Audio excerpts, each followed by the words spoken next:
മുതിർന്ന മാധ്യമപ്രവർത്തകരായ സിദ്ധാർത്ഥ് വരദരാജനും കരൺ താപ്പറിനുമെതിരെ രാജ്യദ്രോഹ കുറ്റം ചുമത്തി അസം പോലീസ്.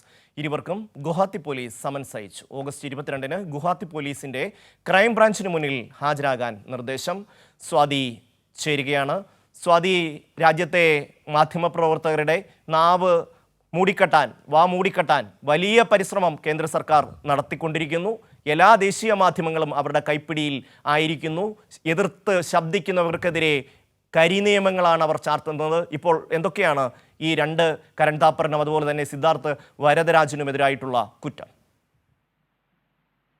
ഷമ്മി, മുതിർന്ന മാധ്യമ പ്രവർത്തകരായിട്ടുള്ള സിദ്ധാർത്ഥ് വരദരാജൻ അതോടൊപ്പം തന്നെയും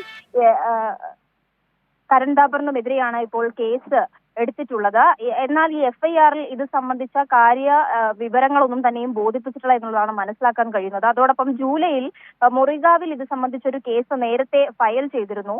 ആ കേസ് സുപ്രീം കോടതി ഇടപെടുകയും ചോദ്യം ചെയ്യുകയും ചെയ്തിരുന്നു. അതിന് പിന്നാലെയാണ് അസം പോലീസ് വീണ്ടും ഒരു സമൻസ് അയച്ചിട്ടുള്ളത്. BNSS സെഷൻ 35 പ്രകാരം പോലീസ് ഇൻസ്പെക്ടർ സൗമർ ജ്യോതിയാണ് ഈ സമൻസ് പുറപ്പെടുവിച്ചിട്ടുള്ളത്. ഗുവാഹത്തിയിലെ പാൻ ബസാറിലെ ക്രൈംബ്രാഞ്ചിൽ 152, 196, 353 എന്നീ വകുപ്പുകൾ പ്രകാരം രജിസ്റ്റർ ചെയ്ത ഒരു FIR ആണ് ഇപ്പോൾ പുറത്തു വന്നിട്ടുള്ളത്. ഈ FIRൽ തീയതി പരാമർശിച്ചിട്ടില്ല. ആരോപിക്കപ്പെട്ട കുറ്റകൃത്യത്തിന്റെ വിശദാംശങ്ങൾ ഒന്നും തന്നെയും നൽകിയിട്ടില്ല. FIRന്റെ പകർപ്പും ഉൾപ്പെടുത്തിയിട്ടില്ല. എന്നാൽ ഇത് സംബന്ധിച്ച് ഓഗസ്റ്റ് 22-ന് ക്രൈംബ്രാഞ്ച് ഓഫീസിൽ ഹാജരാകണമെന്നുള്ള നിർദ്ദേശമാണ് ഇപ്പോൾ നൽകിയിട്ടുള്ളത്. നേരത്തെയും ഇവർക്കെതിരെ വലിയ ഈ മാധ്യമ സ്വാതന്ത്ര്യത്തെയൊക്കെയും കൈകടത്തുന്ന തരത്തിലേക്ക് നിരവധി കേസുകൾ ഇവർക്ക് നേരത്തെയും ചുമത്തിയിട്ടുണ്ട്. അതിന്റെ ഭാഗമായി തന്നെയാണ് ഇപ്പോൾ അസം പോലീസ് രണ്ടാമതൊരു നീക്കം നടത്തിയിട്ടുള്ളത്.